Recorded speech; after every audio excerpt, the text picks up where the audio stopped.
नमस्कार, आप देख रहे हैं सी न्यूज़ भारत और मैं हूं आपके साथ ज्योति अरोड़ा। आज की इस खास खबर में हम बात करेंगे सपेरे समुदाय के जीवन शैली पर और ये सपेरे क्या वजह है कि अपने परंपरागत पेशे को छोड़ने को मजबूर हैं। जब हम सपेरों की बात करते हैं तो हमारे मान मस्तिष्क में एक अजीबोगरीब बीन की धुन और फुफकार मारते नाग की तस्वीर उभर कर सामने आ जाती है। हालांकि हम सभी लोग बचपन से ही सांप सपेरों की कहानियां सुनते आए हैं। सपेरों के वास्तविक जीवन को यदि देखें तो उनका जीवन बड़ा संघर्ष में रहा है। इनका परंपरागत पेशा इतिहास के पन्नों में दर्ज है और हमारी भारतीय संस्कृति में 4 चांद लगाता है।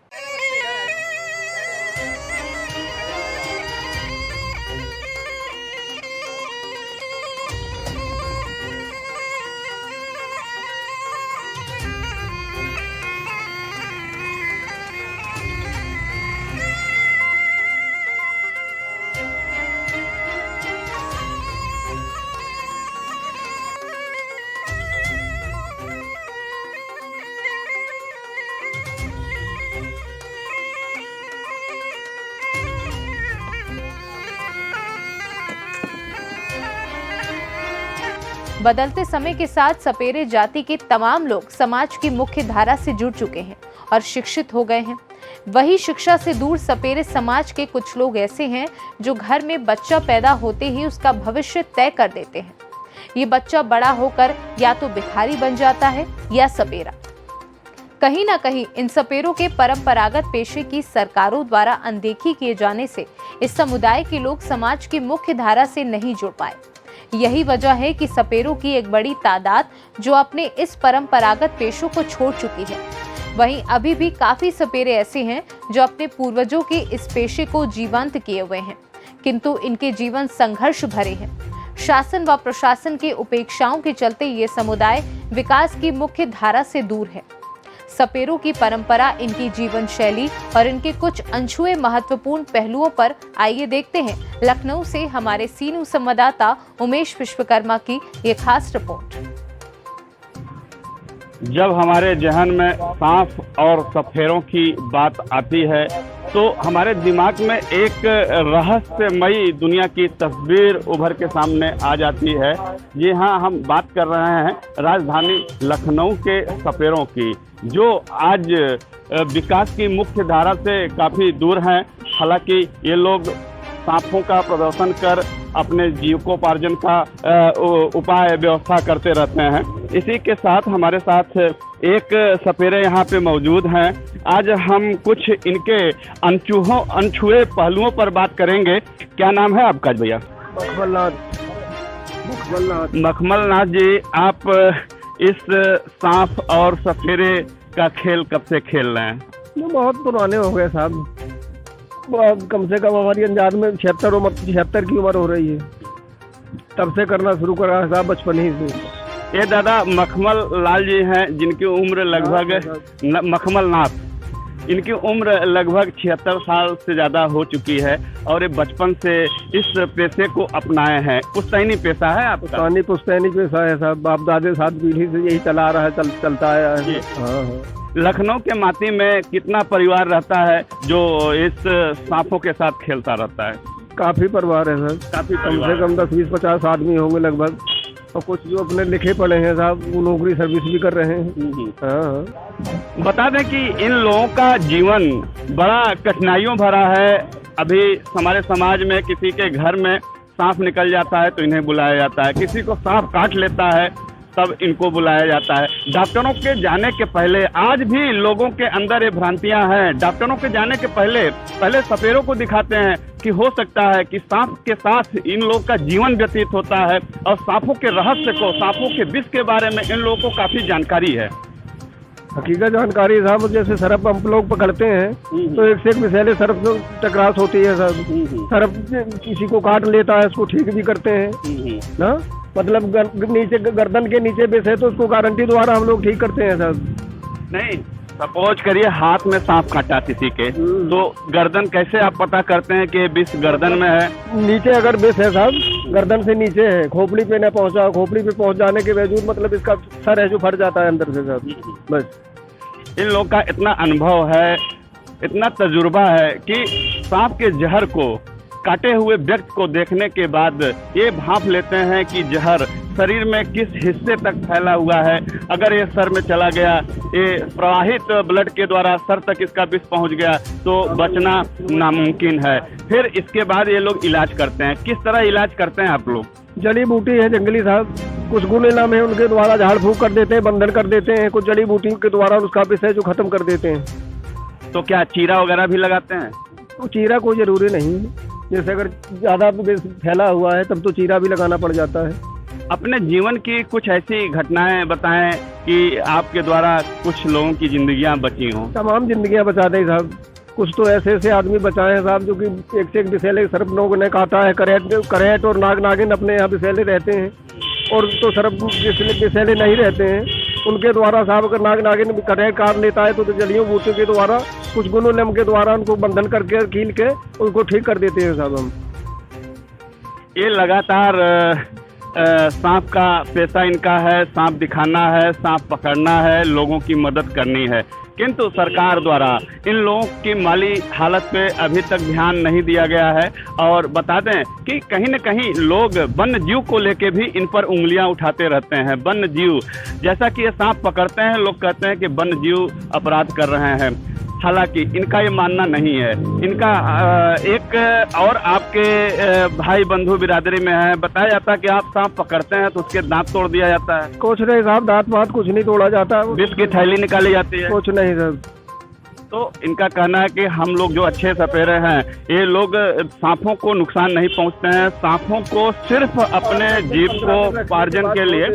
अच्छा, आप इसको कुछ दिन रखने के बाद छोड़ देते हैं, फिर दूसरे सांप पकड़ते हैं तो फिर उससे अपना समाज में लोगों को दिखा के पेट भरने के लिए रोजी रोटी का उपाय करते हैं।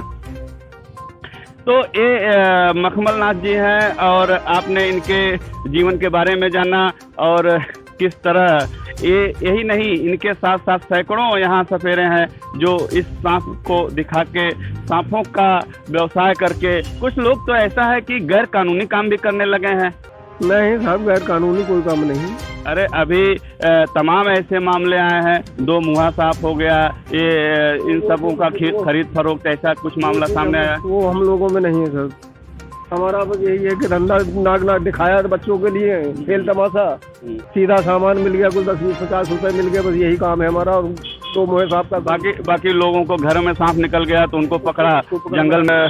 ये बताएं कि सांप आपके घरों में रहते हैं, सांप आपकी पोटली में है, तो बच्चों को कोई खतरा तो नहीं होता घर में? कोई खतरा नहीं है। तो बच्चे भी क्या सीख जाते हैं सांप पकड़ना? हाँ, वो भी सीख जाते हैं, वही खिलाते पिलाते हैं। जैसे हम नहीं है घर में तो वही खिलाए पिलाएंगे। अच्छा, सांपों की सेवा बच्चे करते हैं? तो इनको क्या खिलाते हैं? यही दूध चावल की मार सब चाटते हैं। वैसे तो मांसाहारी जानवर होते हैं, चूहा चिड़िया मेंढक सब खा जाते हैं। तो चूहा वगैरह इन लोग को डाला जाता है? हाँ, पकड़ के दे दिया जाता है, खा जाते हैं बाकायदे। निकलते होंगे? ना, निकल जाते हैं। अच्छा, कहा जाता है कि सांप दूध नहीं पीते हैं, तो इसके बारे में आप बताएं, थोड़ा सा लोगों की जिज्ञासा को दूर करें। जैसे जंगल हार में गाय भैंस चुग रही है तो एक घोड़ा पिछाड़ सरफ में वो चारों हाथ पैर बांध के, क्योंकि आदमी नहीं लगा पाता जानवरों के लिए, जो बिजगैल जानवर होते हैं उन जानवरों को ये बांध के दूध मुंह लगा के पी लेता है। ये घोड़ा पछाड़ सांप होता है जो ये अपने शरीर से लिपट के उसके पैर को बांध लेता है और ठंड से दूध पी लेता है। तो जैसे अभी आपने नाग नागिन दिखाया, तो इसके बारे में कहा जाता है सांप नहीं पीते हैं, तो इनको कैसे आप लोग अभ्यस्त करते हैं कि ये दूध कैसे पीने लगते हैं? जैसे नली के द्वारा या नलकी के द्वारा उसको दूध पिलाया जाता है, और पीते पीते जब सीख जाता है तो वो खुद ही पीने शुरू कर देता है। तो कुछ सांप है लोग जो घर में पाल लेते हैं, बच्चे बचपन से ही सांपों के साथ खेलने लगते हैं, लोगों का भय दूर हो जाता है, तो शायद इनके पोषण के लिए चूहे इत्यादि, मेढक इत्यादि नहीं इनको जब मिल पाते हैं तो ये नली से सांप के मुंह में दूध डाल के उसको अभ्यस्त कर लेते हैं। धीरे धीरे सांप दूध पीने लगते हैं। लोगों की इस भ्रांतियों को आपने दूर किया। इसके साथ बताएं, बच्चों की शिक्षा दीक्षा कैसे होती है? कुछ नहीं, अब तो बच्चे साहब सब लिख पढ़ रहे हैं थोड़ा बहुत, और अपने बच्चे स्कूल जाते हैं? हाँ, स्कूल भी जाते हैं। कुछ लोग अब जैसे बैंड बराते उराते होती हैं, उसमें बच्चे बराते भी बजाने जाते हैं। हाँ हाँ। जब सांप आप दिखाते हैं तो सबसे बढ़िया महीना साल भर में कौन सा होता है कि आ गया साहब? सावन में कमाई थोड़ी बहुत हो जाती है। थोड़ी बहुत कमाई हो जाती है। नाग पंचमी गुड़िया त्योहार आ रहा है, उनमें कमाई हो जाती है। 100-200 रुपए मिल जाते हैं साथ साथ। देहातों में निकल जाते हैं, कुछ चावल है, आटा, सीधा सामान मिल जाता है। बच्चों का पोषण पालन इसी से हो जाता है। आप लोग की दुनिया सफेरों की दुनिया है, तो आप लोगों का परंपरागत त्योहार क्या है जो कुछ साल भर में ऐसा मौका आता होगा सारे सपेरे इकट्ठे होके आपके क्षेत्र में? होली है, दिवाली है, दशहरा है, इन त्योहारों पे साहब हम लोगों की सेवन होती है, पूजन होती है। हाँ, सभी सपेरे इकट्ठा होते हैं। हाँ हाँ। और हम लोगों में पंचायत भी होती है साहब। अच्छा, हाँ, ये बात बहुत अच्छी आपने बताई कि आप लोगों के समाज में कोई किसी का कोई मामला होता है, आपस में झगड़ा झंझट होता है, कोई भी समस्या होती है, तो आप लोग कोर्ट कचहरी नहीं जाते हो? नहीं जाते हैं साहब। वो भी बहुत कोई परेशानी होगी तब कोर्ट कचहरी जाएंगे, पुलिस में मुकदमा लिखाने जाएंगे, नहीं तो नहीं लिखाने जाते हैं। आप लोग पंचायत से सारे मामले को हल कर लेते हैं? हल कर लेते हैं अपने घर ही में। मतलब जैसे पंच लोग बैठ के 10, 15, 20 आदमी, 100-200 आदमी मिलकर जो फैसला होता है वो अपने घर ही में हो जाता है। ये सफेरों की दुनिया बड़ी अजीब है, विकास की मुख्य धारा से दूर हैं, सांपों की दुनिया में रहते हैं। इनके बच्चे बचपन से ही सांपों के साथ खेलते हैं, इतना पारंगत हो जाते हैं उन्हें सांपों से भरे। सफेरों का इतिहास बड़ा पुराना है, बड़ा रोचक भरा है। दादा, सांपों को पकड़ते समय सांप वगैरह घायल हो जाते हैं, तो उन लोगों का उपचार आप लोग कैसे करते हैं? तो घायल नहीं होने पाते हैं साहब। हाँ, जैसे अगर उसको पकड़ा हमने 8-10 दिन 15 दिन रखा है, जैसे अब गुड़िया त्योहार जो आ रहा है, यहाँ तक रखेंगे, उसके बाद हमको फिर छोड़ने पड़ जाते हैं। तो ये चीजें हम लोगों में होती हैं। अच्छा, तो जो सांप पालतू हो जाते हैं दादा, कुछ सांप जो हमेशा आप लोगों के घर में 1-2 सांप तो हमेशा ही रहते होंगे? नहीं, कोई जरूरी नहीं। कोई जरूरी नहीं है। जब तक रहते हैं तो उनको आप दूध वगैरह इत्यादि उनको पोषण देते रहते हैं? हाँ, जैसे दूध है, बांस पतरा है, ये खा लेते हैं। तो एक परंपरा और है, कोई सांप किसी कारणवश से किसी सांप की मृत्यु हो जाती है, तो उसके लिए आप लोग कौन सा कार्यक्रम करते हैं, कैसे क्या करते हैं? कच्चा पक्का खाना पड़ जाएगा, डाल अलग हो जाएगा। अगर जैसे हम लोगों में किटारी में सर्प मर गया तो कच्चा पक्का खाना पड़ेगा, डाल अलग देना पड़ेगा साहब बिरादरी में। अच्छा, बिरादरी में उसका दंड भुगतना पड़ता है। किस तरह का दंड होता है वो? जैसे 24 रुपए, 51 रुपए ये डाल हो गया। कच्चा पक्का खाना भोजन। ये पैसा पंचायत में जाती है? अब जैसे कच्चा पक्का खाना देना पड़ता है बिरादरों को, ये चीजें हो जाती हैं। ये दंड इनके ऊपर बहुत पूर्व से ही निर्धारित है। ये बहुत अच्छी बात है। इसकी वजह है कि कहीं न कहीं जाने अनजाने में इन लोगों से सांपों की मृत्यु न होने पाए और ये सांपों का संरक्षण करते रहें, उनको सुरक्षित रखे रहें, जिसकी वजह से इनको उसका जुर्माना न भरना पड़े पंचायत को। बस इतनी ही बातें हैं। हाँ? तो सफेरों की जिंदगी आपने अभी देखा सुना। दादा हमारे साथ हैं, इन्होंने बताया कि इनके बच्चे बचपन से ही सांपों की दुनिया में रहते रहते खेलते कूदते, समझ लीजिए, यूँ समझ लीजिए कि सांप इनके बच्चों के मित्र हैं, उनके साथ वो खिलौना है वो। और इसी के साथ साथ अब जैसे जैसे देश का विकास होता गया, धीरे धीरे ये भी समाज की मुख्य धारा में जुड़ते गए। किंतु आज जिस हिसाब से लोगों का विकास हो रहा है, इन लोगों का उस तरह से विकास नहीं हो पाया, जबकि ये लोग अनुसूचित जात में आते हैं और इनको अभी जो अनुसूचित जात की सारी सुविधाएं मिलनी चाहिए वो तो कागजों पे है, किंतु धरातल पर अभी कुछ नहीं दिख रहा है। आप लोगों को आवास मिला सरकार? मिला है साहब, आवास मिला, लेकिन रोजगार के लिए कोई व्यवस्था सरकार में नहीं। रोजगार के लिए कोई व्यवस्था नहीं है साहब। जैसे अपना ही धंधा रोजी रोटी है वही कर रहे हैं। ये लोग सांपों की दुनिया पर निर्भर हैं, सांप दिखाते हैं, उससे जो इनका जीविकोपार्जन के लिए लोगों से जो अर्जन हो जाता है उसी से परिवार का।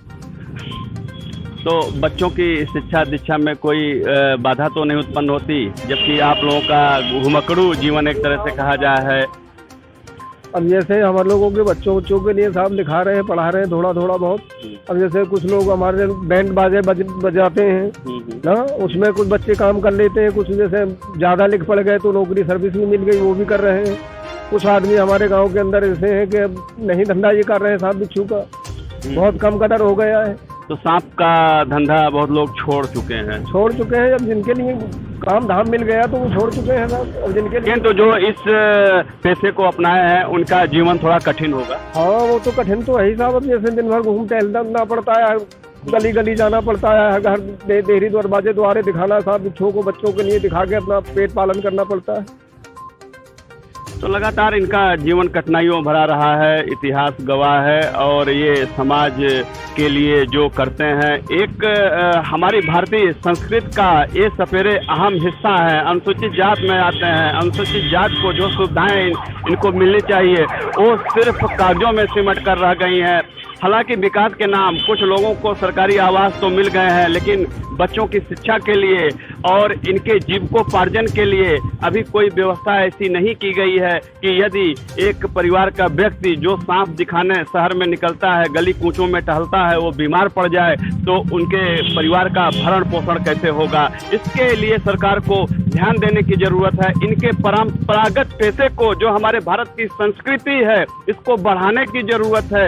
ये लोग कहीं न कहीं सांपों का संरक्षण कर रहे हैं। हालांकि इनके ऊपर उंगलियां उठती रही हैं, किंतु जो अच्छे सपेरे हैं वो लोगों के घरों में सांपों को पकड़कर उनके जीवन को तो बचाते ही हैं, प्लस सांपों के, सर्पों के भी जीवन को बचाकर उनका घायल अगर सांप हो उसका उपचार कर ये उसको जंगलों में छोड़ देते हैं और फिर निकल पड़ते हैं अपने लंबे अगले सफर के लिए। सी न्यूज़ से उमेश विश्वकर्मा।